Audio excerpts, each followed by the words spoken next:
Yooyaa akkam jirtu chaalenjii haaraa qabannee dhiyaannee jirra. Chaalenjii kanarraa bashannanaa barumsa guddaa irraa argattu waan ta'eef amma xumuraatti nu wajjiniin tura. Chaalenjii kana booda deebisaa qabatanii dhiyaadhaa. Kanaaf amma xumuraatti nu wajjin ta'uu dagatina gara chaalenjiitti. Chaalenjii haaraa qabannee dhiyaannee jirra. Chaalenjiin keenya akkasidha. Jechoota hayyootaan gaafadhaa. Jecha sana eenyu jedhee gaafadhaa nama argateef badhaasa qarshii nama dhabeef immoo bishaaniin totorsinaa. Kanaaf hin dabarsinaa filis. Biyyootaanii biyya keenya tiksina malee lukkeef laachuun salphinaa kan jetti goota kamidha eenyudha? Elemo Qilxuu. Go.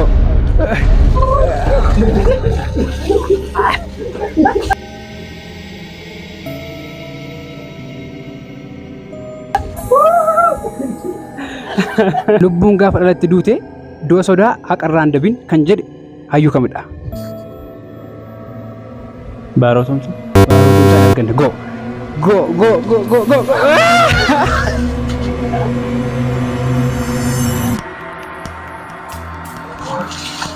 Okay.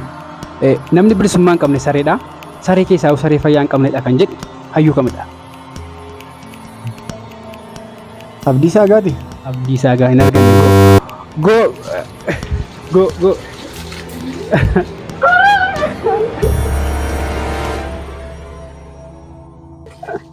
Gabrummaa mannaa du'a wayyaa. Kanaaf fincillee daggala galle kan jedhe eenyudha?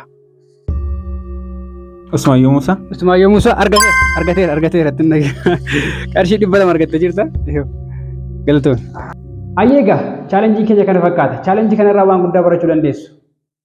Gaaffii seenaa qabu, gaaffii hayyuuwwanii, jechoota baay'ee yaadachaa akkasumas immoo kolfaa waan guddaa barachuu dandeessu jechuudha. Mee amma immoo deebisaan isiniif deebisaa. Gaaffii tokkoffaan akkas jedha. Biyyootaanii biyya keenya tikfanna malee lukkeedhaaf laachuu salphina kan jedhe eenyudha? Biyyootaanii biyya keenya tikfanna malee lukkeef laachuu salphina kan jedhe eenyudha? Angaatu Caalaa jedhamti. Angaatu Caalaati. Seenaa Angaatu Caalaa kutaa biraatti qabadhina dhiyaadha guutummaa isaa. Garuu biyyootaanii biyya keenya tikfanna malee lukkeef laachuu salphina kan jedhe Angaatu Caalaati jechuudha. Gaaffiin itti aanu immoo lubbuun gaafa dhalatti duute lubbuudhaaf jettee haqarraan dabinii kan jedhe eenyudha? Lubbuun gaafa dhalatti duute lubbuudhaaf jettee haqarraan dabii kan jedhe Hajii Adam Saaddooti. Kanaaf Hajii Adam Saaddoo jechoota baay'ee qabu. Fakkeenyaaf sunsummi jijjiiramus abiddi uummata gubaa jiru sanuma kan jedhes Hajii Adam Saaddooti. Keessumaa kan isaan itti yaadataman immoo iccitii irrattidha. Dhimma iccitii saba eeguu irratti. Wanti garaadhaan baatee garaatti nu deebitee jirti. Kanaan achi waan feetan nu godhaa gara feetan nu geessuu dandeessu. Waan sila baafne deebifannee jirraa kan jedhanis Hajii Adam Saaddooti jechuudha. Kanaaf Hajii Adam Saaddoo jechoota baay'eedhaan beekamu. Inni itti aanu namni bilisummaa hin qabne sareedha. Saree keessaayyuu saree fayyaa hin qabnedha kan jedhe. Namni bilisummaa hin qabne sareedha.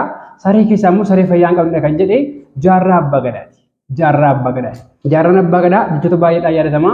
Fakkeenyaaf namni dhugaa qabu yoo callise diinni namarra kortii. Namni dhugaa qabu yoo callise diinni namarra kortii. Kan biraa qawwee yoo dandeenye haa tolfannu. Dadhabnu immoo waan qabnu baasnee abitannu. Dadhabnu immoo diina keenya irraa hiikannu malee qawwee qabaachuun dirqama kan jedhes Jaarraa Abbaa Gadaati. Jaarraa Abbaa Gadaa hayyuu cimaa Oromoon qabdu ture ni beektu.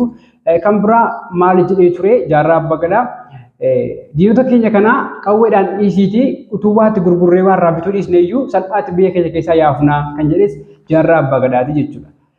Kanaaf guyyaa har'aa kana fakkaata jechoota hayyootaa walitti qabee bifa miidhagaadhaan isiniif qindeessuu yaalaa waan guddaa irraa barattu.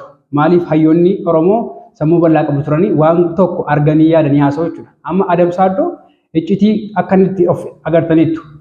Waraqata iccitii kan nyaateef Hajii Adam Saaddooti jechuudha. Jireenya isaanii irratti hundaa'anii waan argan muuxannoo isaanii irratti hundaa'aniitu waan ta'e jedhu waan ta'eef jechoota hayyootaa kanarraa waan guddaa barannaa.